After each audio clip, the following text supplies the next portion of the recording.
معزز ناظرین کرام، خدمت خلق اور حقوق العباد کو پیش کریں گے۔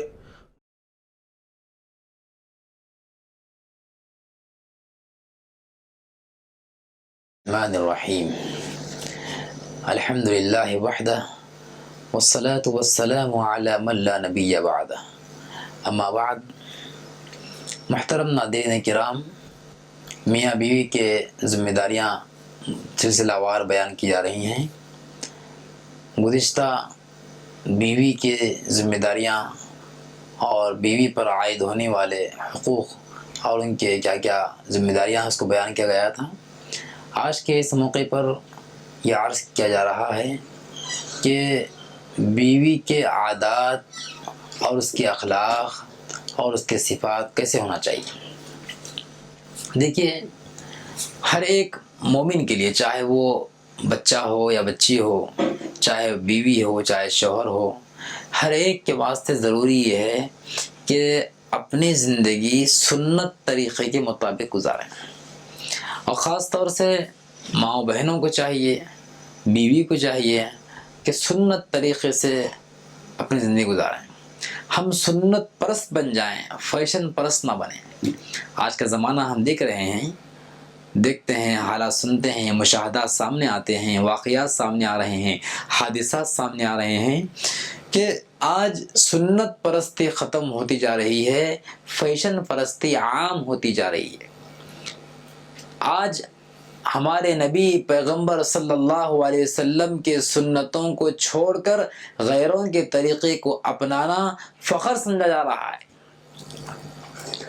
فیشن پرستی والی زندگی ہم کو ترقی تک نہیں پہنچاتی۔ فیشن پرستی والی زندگی شوہر کے دل کے اندر محبت نہیں ڈال سکتی۔ جو بیوی سنت کے مطابق زندگی بسر کرے گی، ببانگ دہل اس بات کو ہم کہہ سکتے ہیں کہ انشاءاللہ شوہر کے دل میں بھی اس کی محبت پیدا ہوگی۔ آئیے چند چیزیں ہم پیش کرتے ہیں نمونے کے طور پر۔ سنت پر عمل کرنے کے فائدے کیا کیا ہیں، کتنے فائدے ہیں؟ سب سے بڑا فائدہ تو سنت کا یہ ہے کہ آخرت میں نجات ہے، اور دوسری بات یہ ہے کہ دنیا کے اندر بھی کچھ فوائد حاصل ہوں گے۔ دیکھیے، اسلام میں حکم دیا گیا ہے عورتوں کے لیے کہ پردہ اختیار کریں، اچھا برقع استعمال کریں۔ اچھا برقع کا مطلب یہ نہیں کہ فیشنیبل جو برقع آج کل زمانے میں چل رہا ہے، کھلا برقع ہوتا ہے، اس کے اوپر ایمبرائڈری یا نگ وغیرہ لگے ہوئے رہتے ہیں، اسٹون لگے ہوئے ہوتے ہیں، اور ایسا نقش و نگار والا برقع ہوتا ہے کہ جس کی وجہ سے برقعے کا معنی ہی بدل جاتا ہے۔ برقع چھپانے کے واسطے ہوتا ہے، ظاہر کرنے کے واسطے نہیں ہوتا۔ لیکن آج اکثر ماں بہنوں کو دیکھا جاتا ہے، اللہ ماشاءاللہ اچھا برقع بھی، سادہ برقع بھی پہنتے ہیں، لیکن بعض بلکہ اکثر بھی کہا جائے تو غلط نہیں ہوگا، ایسا برقع استعمال کرتے ہیں جو غیر شرعی ہوتا ہے۔ اگر کوئی ضمیر رکھنے والا شوہر ہے، دل رکھنے والا شوہر ہے، تو اس کو پسند نہیں کرے گا۔ وہ کیسے پسند کرے گا کہ میری بیوی کے کپڑے کوئی غیر آدمی دیکھے؟ پسند نہیں کرے گا۔ اس کے دل پر زرقپاری ہوگی، اس کو خراب سمجھے گا، مایوس سمجھے گا، بیوی کو روکے گا اور کہے گا کہ ایسا مت کرو۔ روکنے کے باوجود بھی وہ بیوی اسی فیشنیبل برقعوں کو استعمال کرے، فیشنیبل کپڑے استعمال کرے، چست کپڑے استعمال کرے، پتلے کپڑے استعمال کرے، تو ظاہر بات ہے شوہر کے دل میں محبت ختم ہو جائے گی۔ یہ وہ کہے گا کہ یہ تو جو ہے غیر کے واسطے فیشن کر رہی ہے۔ فیشن کرنا یہ شوہر کے لیے جائز ہے، مطلب شوہر کی خاطر جائز ہے، لیکن غیروں کے لیے دوسرے مقام پر جاتے وقت میں فیشن کر رہے ہیں، اور مطلب یہ ہے کہ بناؤ سنگار کر رہے ہیں، اور شوہر کے لیے وہ عمل نہیں ہوتا ہے، تو پھر ظاہر بات ہے یہ گناہ ہے، غلط بات ہے۔ بہرحال فیشن پرستی چھوڑ کر سنت پرستی اختیار کریں۔ مہندی لگانا سنت ہے، مسنون ہے، اور اس کے فوائد بھی ہے، لیکن نیل پالش یہ جائز نہیں ہے، غلط بات ہے، نہیں کرنا چاہیے۔ بیویوں کو چاہیے کہ اس طرح کے اخلاق جو خراب اخلاق ہے، خراب باتیں ہیں، اس سے بچنا چاہیے۔ کپڑے ایسا استعمال نہیں کرنا چاہیے، جو کپڑے غیر شرعی ہیں اس کو استعمال نہیں کرنا چاہیے۔ بعض دفعہ تو ایسا ہوتا ہے کہ اتنے پتلے کپڑے پہنتے ہیں جس سے جسم دکھائی دیتا ہے، بہت ہی خراب بات ہے۔ نیک بیوی کے واسطے یہ ضروری ہے کہ اپنے آپ کو پردے میں رکھے، خاص طور سے دعوتوں کے موقع پر اس بات کا اہتمام کرنا چاہیے کہ بے پردگی نہ ہو، بے حیائی نہ ہو، غیر کوئی ہم کو نہ دیکھ سکے، اس بات کا اہتمام کرنا چاہیے۔ اور فلم دیکھنا، ناچ گانا سننا دیکھنا، یہ بھی بیویوں کے لیے خاص طور سے، ویسے ہر ایک کے لیے ہے، خاص طور سے بیویوں کے لیے یہ زبانی ہے، کیونکہ جب یہ گھر بیٹھ کے اس طرح کے حرکات کریں گے تو بچے بھی ان چیزوں کو سیکھ سکتے ہیں، سن سکتے ہیں، اور اس کے مطابق وہ بھی عمل کرنا شروع کر دیں گے تو سارا وبال ان کو آ جائے گا۔ صبح جلدی اٹھنے کی عادت ڈالنا چاہیے۔ اگر ماں جلدی اٹھے تو پھر جو ہے بیوی جلدی اٹھے تو شوہر بھی جلدی اٹھیں گے، ماں جلدی اٹھے تو بچے بھی جلدی اٹھیں گے۔ ایک حدیث میں آتا ہے، نسائی کی روایت ہے، اللہ تبارک و تعالی اس بیوی پر رحمت نازل کرتے ہیں جو بیوی صبح جلدی اٹھ کر اپنے شوہر کو اٹھاتی ہے، جگاتی ہے کہ اٹھو نماز کا وقت ہو گیا۔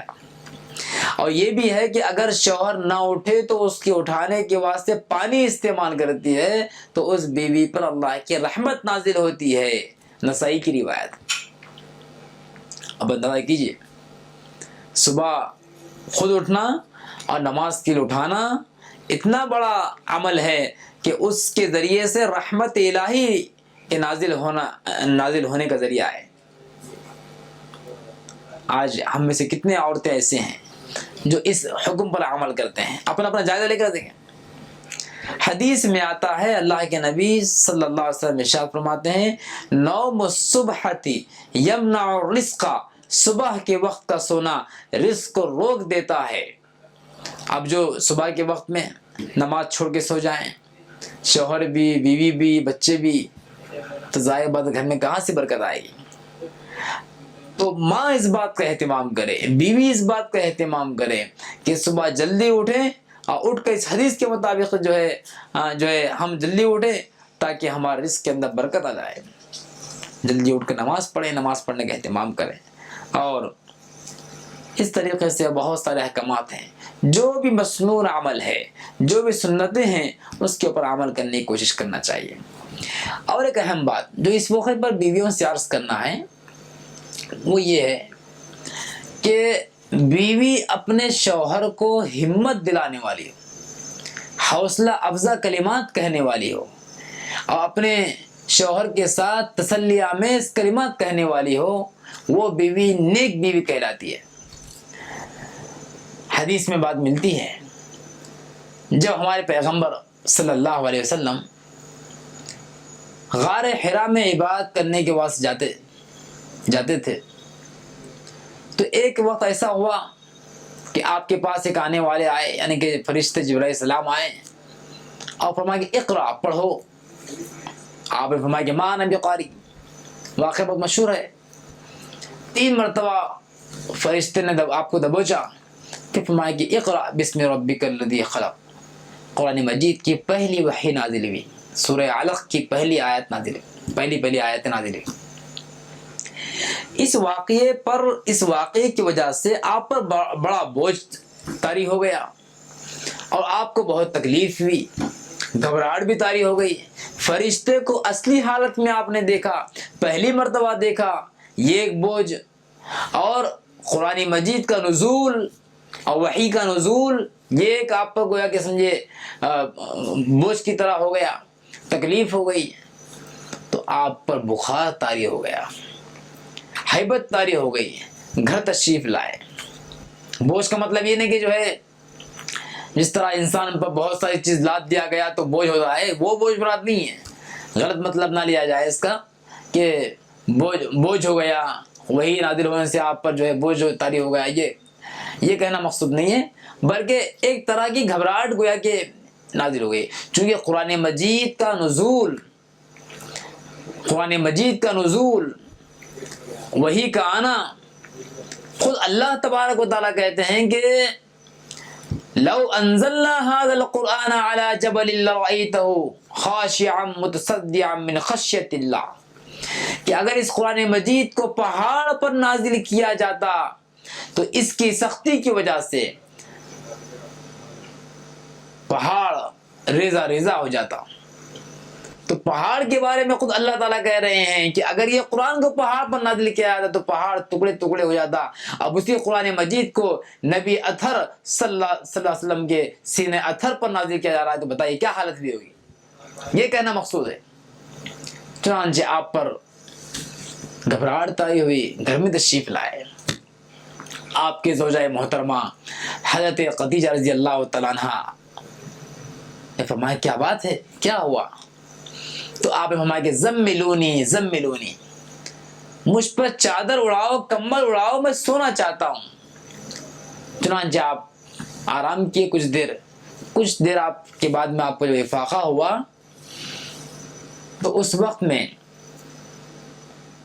آپ نے بات کی، آپ کی زوجہ محترمہ، آپ کی بیوی، دیکھیے بیوی کا عمل کیا ہونا چاہیے، بیوی کیسے ہمت افزا ہوتی ہے، ہمت دینے والی ہوتی ہے۔ حضرت خدیجہ نے فرمایا کہ یا رسول اللہ صلی اللہ علیہ وسلم، اے محمد صلی اللہ علیہ وسلم،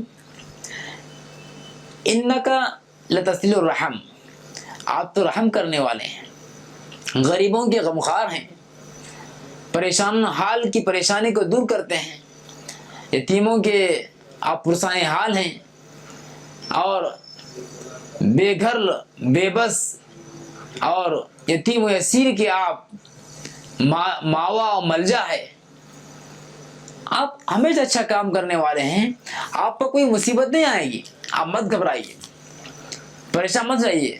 یہ کوئی عالمہ، یہ کوئی حافظہ کی بات عرض نہیں کر رہا ہوں، یہ حضرت خدیجہ ہیں جو ابھی تک وہ کہ سمجھے مسلمان نہیں ہوئے، ابھی ایمان میں داخل نہیں ہوئے، ایمان ابھی تو پہلی وحی نازل ہوئی، اب اس کے بعد میں وہ ایمان قبول کر رہے ہیں، لیکن اس سے پہلے ہی وہ یہ وصیت یہ آقا دو عالم صلی اللہ علیہ وسلم کو یہ فرما رہے ہیں کہ آپ پریشان مت ہو جائیے۔ تو گویا عرض کرنے کا مقصود یہ ہے کہ چاہے وہ خاتون کسی بھی مذہب کی ہو، ہر مذہب کے خاتون کے واسطے اس بار یہ صفت اختیار کرنا چاہیے کہ اپنے شوہر کے ساتھ ہمت افزائی والا معاملہ کریں، حوصلہ افزائی والا معاملہ کریں، ان کے ساتھ ہمت دیں، حوصلہ دیں۔ ایک پریشان آدمی کو، ایک پریشان شوہر کو اگر ان کی بیوی تسلی دیتی ہے، ہمت افزائی والے کام کرتی ہے، تو پھر ان کو راحت ملتی ہے، ان کی پریشانی میں کمی ہوتی ہے، پریشانی میں کمی ہوتی ہے۔ لہذا عورتوں کی ذمہ داری یہ ہے کہ اپنے اخلاق کے ذریعے سے بر موقع بر وقت کیا بولنا چاہیے، کیسے بولنا چاہیے، کس طریقے سے آدمی کو ٹھنڈا کیا جائے اور کس طریقے سے ان کی مصیبت کو دور کیا جائے، یہ گر سیکھ کر اختیار کرنا چاہیے۔ ایک واقعہ بنی اسرائیل کے زمانے کا کتابوں میں لکھا ہے، بہشت زیور کے اندر اس واقعے کو لکھا گیا ہے کہ بنی اسرائیل میں ایک شخص تھے، ان کی بیوی کا انتقال ہو گیا، اور اس شخص کو اپنی بیوی سے بے انتہا محبت تھی، تو انہوں نے انتقال کے بعد اپنے آپ کو ایک کمرے کے اندر بند کر دیا اور یہ سوچ لیا کہ بس اب میری بیوی چلی گئی، جس کو میں بہت چاہتا تھا اب وہ نہیں رہی۔ بہرحال وہ گوچھا نشیں ہو گئے، غم زدہ، پریشان حال۔ تو معلوم ہوا لوگوں کو، تو ایک خاتون ان کے گھر میں آئی اور کہا کہ مجھے فلاں صاحب سے ملنا ہے۔ اب ہو سکتا ہے اللہ کی جانب سے بھیج دیا گیا ہوگا، بہرحال جو جیسا بھی ہو، وہ خاتون آئی، گھر والوں نے کہا کہ دیکھو ہمارے جو ہے وہ فلاں آدمی تو کسی سے ملتے ہی نہیں، وہ تو گوشانشی اختیار کیے ہیں، آپ ان سے نہیں مل سکتے، وہ آ رہے ہی نہیں باہر۔ انہوں نے کہا کہ نہیں، میں تو ان سے مل کر ہی جاؤں گی، جب تک میں ان سے نہیں ملوں گی میں نہیں جاؤں گی۔ چنانچہ کسی طریقے سے وہ اندر جو صاحب بیٹھے ہوئے تھے ان کو بلایا گیا، ان کو معلوم ہوا کہ یہ خاتون ہے، وہ آپ سے کچھ پوچھنا چاہتی ہے اور پوچھ کر ہی جائے گی، اس کے بغیر نہیں جائے گی۔ اب وہ لامحالہ مجبور ہو کے باہر آئے۔ آنے کے بعد اس خاتون نے ایک سوال کیا، اس آدمی سوال کیا، یہ کہا کہ میں آپ سے ایک مسئلہ پوچھنا چاہتی ہوں، ایک بات پوچھنا چاہتی ہوں، وہ کیا ہے؟ تو فرمایا کہ میرے ایک پڑوسن میرے پاس ایک زیور رکھی، کچھ دن کے واسطے کہا کہ جو ہے رکھ لو، میں بعد میں واپس لے لوں گی۔ تو وہ زیور میرے پاس بہت دن رہا، بہت دن گزرنے کے بعد میں وہ میری پڑوسن میرے پاس آئی ہے اور یہ کہتی ہے کہ وہ زیور مجھے دے دو۔ تو اب آپ بتائیے اس کا زیور میں دوں یا نہ دوں؟ تو صاحب نے کہا کہ اسے پوچھنے کیا بات ہے، زیور اس کا ہے تو اس کو دے دینا چاہیے جب پوچھ رہی ہے۔ تو اس عورت نے کہا کہ نہیں، وہ زیور میں اپنے پاس اتنے دن رکھی ہوں، بہت دن رکھی ہوں، کیسے واپس دینا؟ تو اس نے کہا کہ پھر تو اور جلدی دینا چاہیے، تو اس لیے کہ تم نے اتنے دن تک زیور کو رکھ لیا ہے، اور جب اس کی امانت پوچھ رہی ہے وہ بھی کئی دن کے بعد میں پوچھ رہی ہے، تو زیادہ اور جلدی دینا چاہیے۔ جب یہ جواب اس شخص نے دیا تو اس خاتون نے کہا کہ دیکھو بھائی، جس طرح تم کہتے ہو کہ پڑوسن کے زیور کو اور پڑوسن کے رکھی ہوئی امانت کو واپس دے دینا چاہیے خوشی کے ساتھ میں، اس کا حق ہے، اسی طریقے سے میں تم کو یہ بات کہتی ہوں کہ تمہاری بیوی کا جو انتقال ہوا ہے وہ اللہ کی امانت تھی اور اللہ نے لے لیا ہے، تو پھر غم کی کیا بات ہے؟ فوراً دے دینا چاہیے کہ اے اللہ، یہ آپ کی امانت ہے، میں آپ کو دے رہا ہوں، لہذا آپ کی بیوی اللہ کی امانت تھی، وہ چلے گئی، آپ کو اس طرح غمزدہ بیٹھنے کی ضرورت نہیں ہے، آپ صبر کیجئے، اپنے کام کاج کی طرف مصروف ہو جائیے۔ یہ کون ہے؟ یہ خاتون ہے، یہ خاتون ہی تو ہے جس نے اس طریقے سے ہمت افزا کلمات کہہ کر ایک شخص کی زندگی میں تبدیلی لائی۔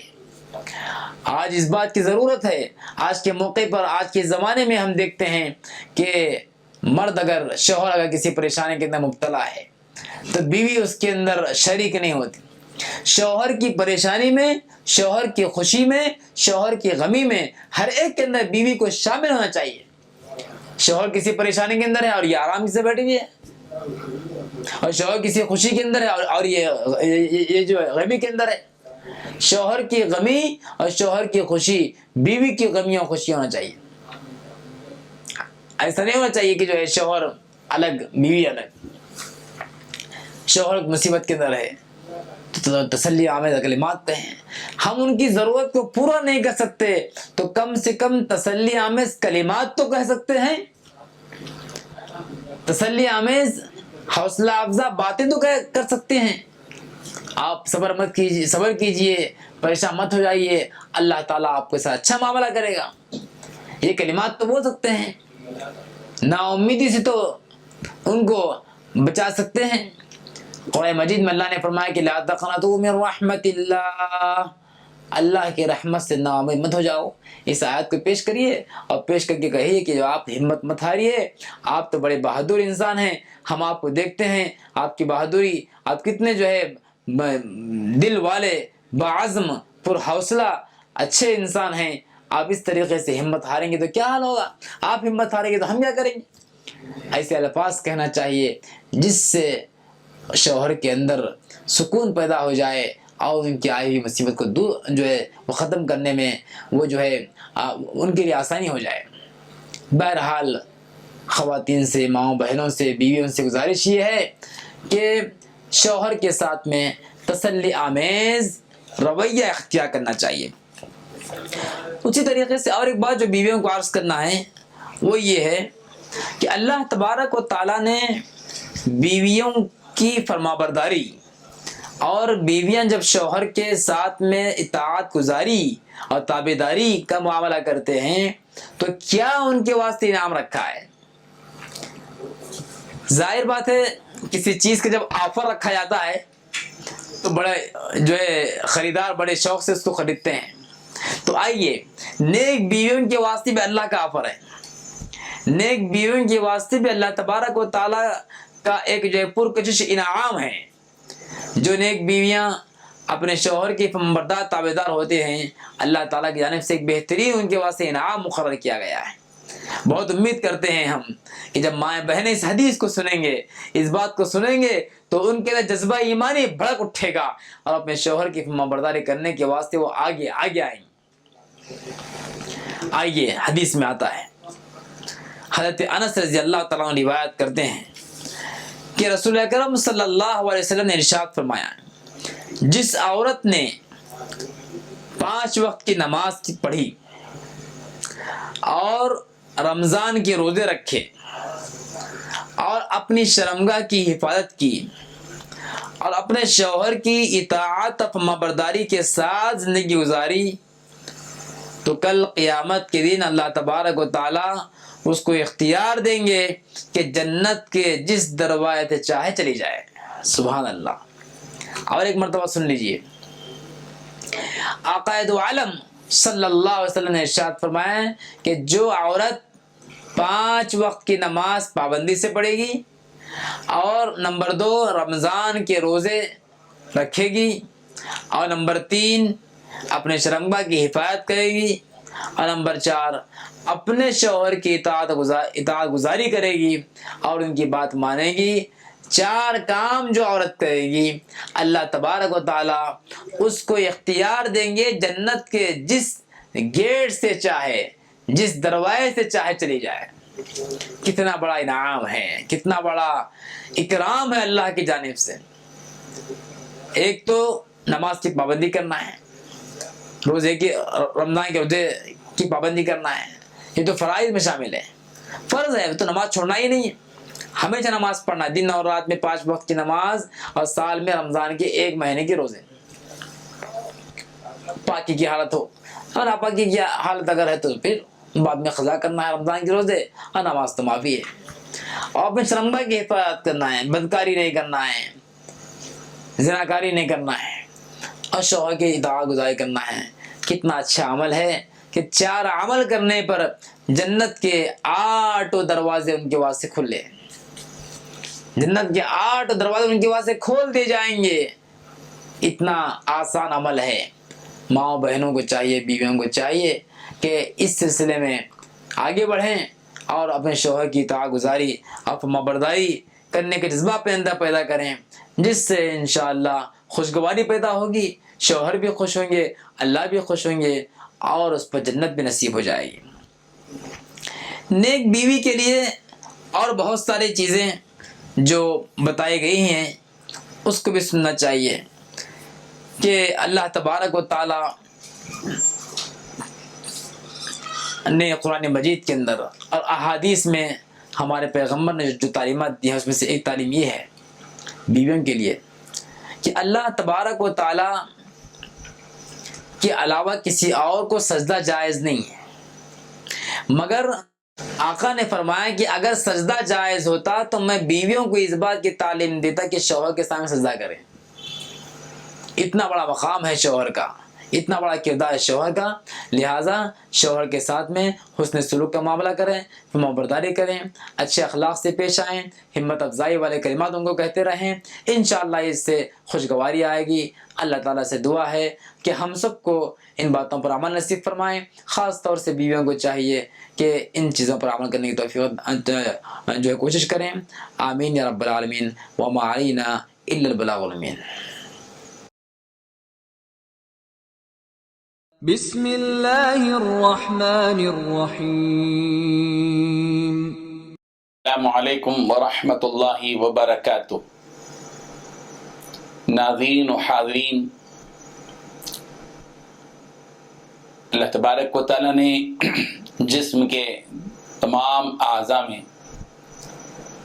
سب سے بہترین عضو جو عطا کیا ہے وہ ہے دل. دل تمام اعضاء کا بادشاہ ہے.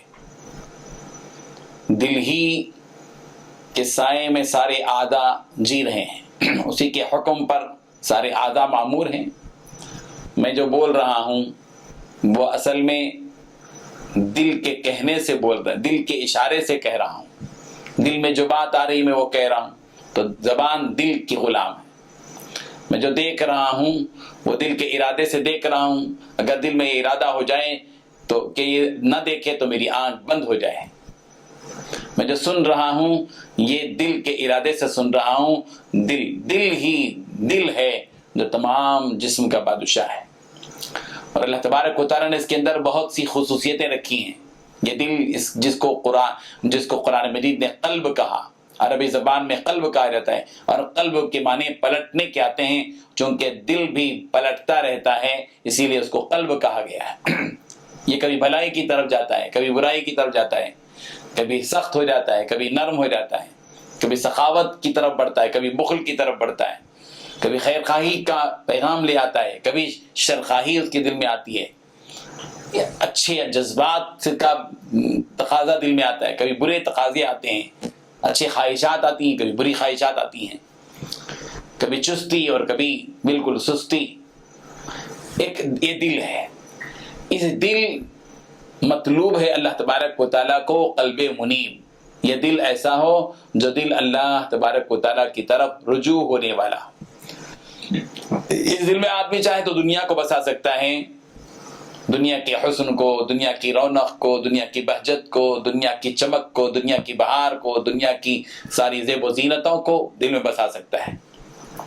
لیکن کمال والا دل وہ دل ہے جس دل میں دل بنانے والے کی محبت چھا جائے اور وہ دل بنانے والے کی طرف وہ رجوع ہو. دل قلب، جس کو قلب منیب کہا گیا قرآن مجید میں.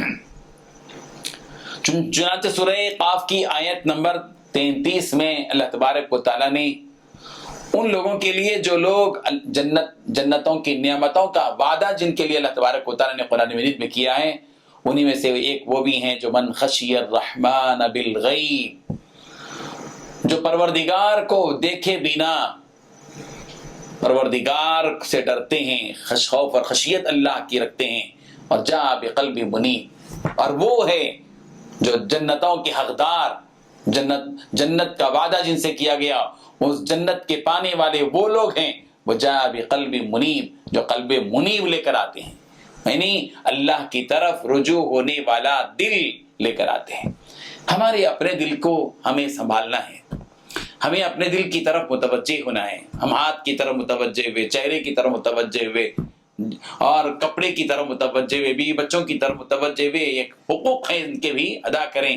لیکن سب سے بڑی دولت یہ ہے کہ آدمی کا دل اس کی طرف متوجہ ہو جس نے زمین بنایا، آسمان بنایا، جس پروردگار نے، جس نے سورج اور چاند بنائے، ستارے اور سیارے بنائے، حشرات الارض بنائے، جمادات بنائے، نباتات بنائے، یہ دنیا بنائی، یہ آخرت بنائی، یہ موت پیدا کی، زندگی پیدا کی.